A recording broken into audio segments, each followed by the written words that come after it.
दरअसल चंदन नगर की रहने वाली नीलोफर उर्फ किरण ने बताया कि नेहरू नगर स्थित उसके नाना जी का एक मकान है जो वर्तमान में लाखों की कीमत रखता है।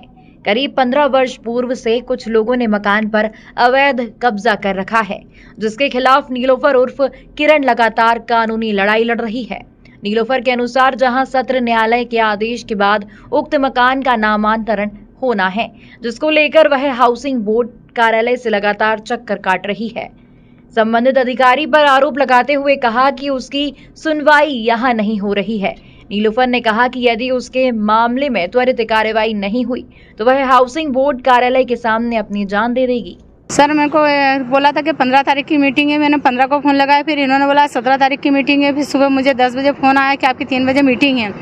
तो मैंने क्या कि थोड़े से पहले चलती, क्योंकि मैं दूर रहती हूँ चंदन नगर पे। तो आने के बाद फिर उनको बोला आपकी आज मीटिंग नहीं है, सर ने कागज़ आपके हटा दिए, मीटिंग में नहीं हो सकते।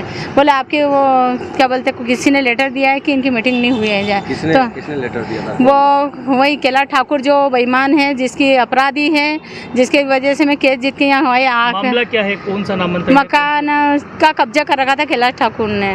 मकान नेहरू नगर गली नंबर 9 मकान नंबर 857। उसने 15-17 साल से हमको बेवकूफ़ बना रहा था कि नाना ने मतलब एक लेटर में लिख के दिया है, मतलब स्टाम्प पे, कि मेरी मिसेस को आपके नाना ने मकान दे दिया। आज आप हाउसिंग बोर्ड आए थे जी, यहाँ क्या हुआ? यहाँ मीटिंग का था, मीटिंग कैंसिल करके मेरे कागज हटा दिए सर ने। और मैं अंदर सर के पास गई तो बोला अभी और 15-20 दिन लगे, क्योंकि यहाँ पर तो यही हो रहा 14 साल से। मम्मी भी आ रही थी, मैं भी आ रही थी।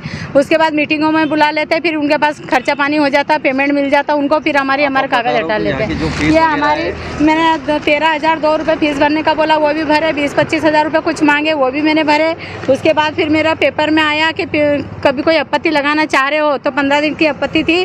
15 दिन की बात सुनो आप, 2 महीने होगा कोई आपत्ति नहीं है। ये नई आपत्ति कैसी आई और किस हिसाब से इन्होंने मेरा पेमेंट किसी से लिया है।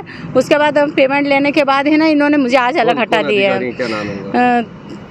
कोई शर्मा जी हैं बड़े, उनका नाम इतना मालूम नहीं है मुझे, मगर आज मीटिंग में से मुझे हटा दिया गया। मेरे कागज ही पूरे अलग हटा दिए। और ये ऐसा ही होता है, 14 साल में यही हो रहा है। मैंने इतना सबूत ला के दिया, इतना। हाँ, अग्रवाल साहब है। मैं इतना मतलब अग्रवाल साहब के पास खड़ी हुई तो मैडम भी आ गई ऊपर से। मैडम कहती नहीं नीलोफर जी अभी कुछ भी नहीं हो पाएगा, आपका वो आया है नोटिस, तो बोले उसी हिसाब से कुछ भी नहीं होगा। तो क्यों आया है? मेरे को 2 महीने आपने बोला कि आज मीटिंग है, कल मीटिंग है। न्यायालय की तरफ से? हाँ, मेरा आदेश आए थे, मैंने आदेश के हिसाब से यहाँ पर ही हूँ। और 14 साल से परेशान कर रहे हो, 14 साल से इन्होंने। न्यायालय की भी नहीं, ये नहीं मान रहे, इनको तो पेमेंट चाहिए और ये तो इनके हिसाब से ही करेंगे। इन्होंने फिर मेरी मीटिंग मांग भी की जा रही है? नहीं, मेरे से तो नहीं करी गई है, मेरे से करी गई थी, मैंने मना कर दिया था। मेरे से भी मांगने की कोशिश करी थी। अब आप क्या करेंगे? नहीं, मैं आप ये करूँगी कि मैं मतलब इन जो ये करना चाह रहे कि तो मैं यहीं पे मर जाऊँगी। ये मुझे 14 साल से बेवकूफ़ बना रहे हैं। जो मेरी मम्मी थी उनको चढ़ते भी नहीं आता था, वो एक पेड़ी चढ़ती थी। उसके बाद उसके कैलाश ठाकुर ने क्या चोरे ने यहाँ भी धक्का दे दिया, थाने में भी धक्का दे दिया।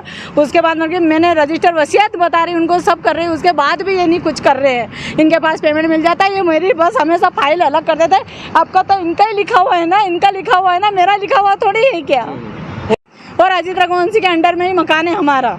यानी रिश्वतखोरी का भी आरोप? रिश्वतखोरी का भी आरोप है। और ये यही करते हैं, अभी भगा देंगे, फिर 15 दिन बाद फिर इनको कोई कुछ मिल जाएगा तो फिर मुझे 15 दिन ऐसे करके इन्होंने मुझे 14 साल। कितने की कीमत रखता होगा मकान आज की तारीख? मेरे 60-65 लाख रुपए की रखता है और इनको पेमेंट मिल जाता, उससे ज्यादा पेमेंट इनको मिल जाता। नीलोफर उर्फ किरण। वहीं इस मामले में हाउसिंग बोर्ड के संपदा अधिकारी संजय अग्रवाल की माने तो नेहरू नगर के मकान के नामांतरण का उनके पास आया है, जिससे कोर्ट के आदेश की उनके समक्ष प्रस्तुति की गई है। वहीं मामले को लेकर परीक्षण कर आवश्यक कार्यवाही की जा रही है। नामांतरण का प्रकरण अपने पास आया हुआ है, उसका हम परीक्षण कर रहे हैं और परीक्षण करने के उपरांत जो भी उचित निर्णय होगा वो लिया जाएगा। और उस संबंध में अपन अपने एडवोकेट से भी राय ले रहे हैं, उनकी राय अभी प्राप्त नहीं हुई है। राय प्राप्त होने के बाद आवश्यक कार्रवाई करेंगे। सर, उनके द्वारा कई तरह के आरोप भी लगाए जा रहे हैं कि काफ़ी समय से परेशान हो रहे हैं और लेन-देन तक के भी आरोप लगे हैं। उस संबंध में मुझे कोई जानकारी नहीं है। इनका प्रकरण भी आदेश नहीं माना जा रहा? ऐसा कुछ नहीं है, उस पर हम अपना न्यायालय के आदेश का परीक्षण कराकर अपने अधिवक्ता से आवश्यक कार्रवाई करेंगे। न्यायालय के आदेश के परीक्षण भी करवाना पड़ता है? फिर भी उतनी जानकारी हम लोगों को नहीं होती है, इसलिए हम मंडल अधिवक्ता भी नियुक्त करता है, तो उनसे हम एक बार सलाह लेने के बाद आवश्यक कार्रवाई जो भी उचित है वो करेंगे। सामान्यतः सर एक ऐसे प्रकरणों में कितना समय लगता है? उसमें 50 दिन की डेडलाइन निर्धारित रहती है। आजकल जो ये लोक सेवा गारंटी के तहत आ गया है, तो जो भी ऑनलाइन के नामांतरण प्रकरण रहते हैं उसमें लगभग 50 दिन के अंदर हमें आवश्यक कार्रवाई करनी होती है।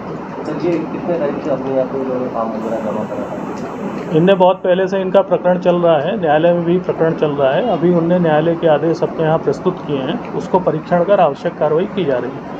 सर इंदौर शहर की यदि बात करें तो इस तरह के कितने प्रकरण आपके पास आते हैं जिनको न्यायालय से आदेश होते हैं और फिर आपको परीक्षण करना होता है? बीच बीच में आते रहते हैं इस तरह, तो उनकी संख्यात्मक हमें जानकारी नहीं है, लेकिन बीच बीच में प्रकरण ऐसे आते हैं।